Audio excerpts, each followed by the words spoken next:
जय माता दी मित्रों, इस साल 22 सितंबर दिन सोमवार से शारदीय नवरात्रि शुरू हो चुका है और 9 दिनों ना होकर पूरे 10 दिनों के होंगे इस साल की नवरात्रि। ऐसे में कन्या पूजन के लिए अष्टमी और नवमी तिथि को लेकर बहुत ज्यादा कंफ्यूज हैं। आखिर अष्टमी और नवमी तिथि किस दिन मनाया जाएगा, कन्या पूजन किस दिन करना श्रेष्ठ होगा, हवन किस दिन करना चाहिए, तो आज के इस वीडियो में हम आपको यह बताएंगे कि कन्या पूजन किस दिन करना है, कन्या पूजन और हवन के लिए शुभ मुहूर्त क्या होगा और नवरात्रि का व्रत का पारण आपको कब करना चाहिए। अष्टमी तिथि की शुरुआत 29 सितंबर 2025 की शाम 4:31 पर हो जाएगी और अष्टमी तिथि का समापन 30 सितंबर 2025 के शाम 6 पर होगी। उदया तिथि की मान्यता के अनुसार इस साल 2025 में अष्टमी का पर्व 30 सितंबर दिन मंगलवार को मनाया जाएगा।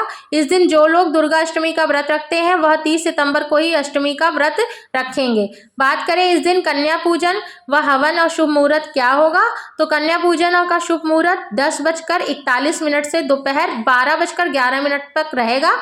अगर इस समय भी आप नहीं कर पाए तो अभिजीत मुहूर्त सुबह ही 11:45 से लेकर दोपहर 12:35 तक रहेगा। इस बीच आप कन्या पूजन कर सकते हैं। बात करें नवी तिथि की, तो नवी तिथि का प्रारंभ 30 सितंबर को शाम में होगा और इसका समापन अगले दिन 1 अक्टूबर को शाम से 7:02 पर हो रहा है। ऐसे में नवी तिथि का पूजन जो है 1 अक्टूबर को किया जाएगा। नवी तिथि के दिन कन्या पूजन का शुभ मुहूर्त सुबह 5:01 से लेकर 6:14 तक है। दूसरा है दोपहर में 2:09 से लेकर 2:57 तक रहेगा। दोस्तों, अष्टमी नवमी तिथि को कन्या पूजन जरूर करें क्योंकि कन्या पूजन के बिना नवरात्रि का व्रत पूरा नहीं माना जाता है। दशमी तिथि की शुरुआत 1 अक्टूबर को शाम 7:01 पर हो जाएगी और दशमी तिथि का समापन 2 अक्टूबर को शाम 7:10 पर होगा। उदया तिथि की मान्यता के अनुसार दशहरा पर्व दशमी तिथि 2 अक्टूबर को दिन गुरुवार को मनाया जाएगा।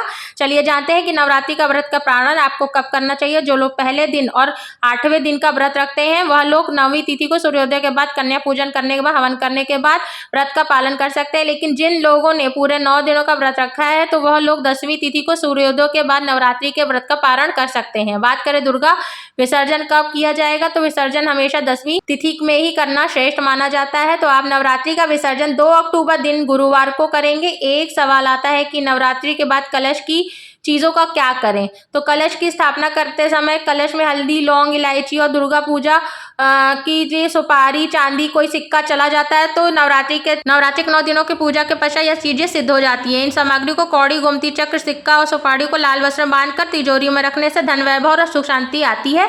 बचे हुए सामग्री को जल में प्रवाहित कर देना चाहिए। यदि संभव ना हो तो घर में ही मिट्टी के नीचे दबा देना चाहिए। उम्मीद करती हूँ आज की जानकारी आपको पसंद आई होगी। वीडियो को लाइक करें, शेयर करें और मेरे इस अनोखी जानकारी चैनल को सब्सक्राइब करना ना भूलें। थैंक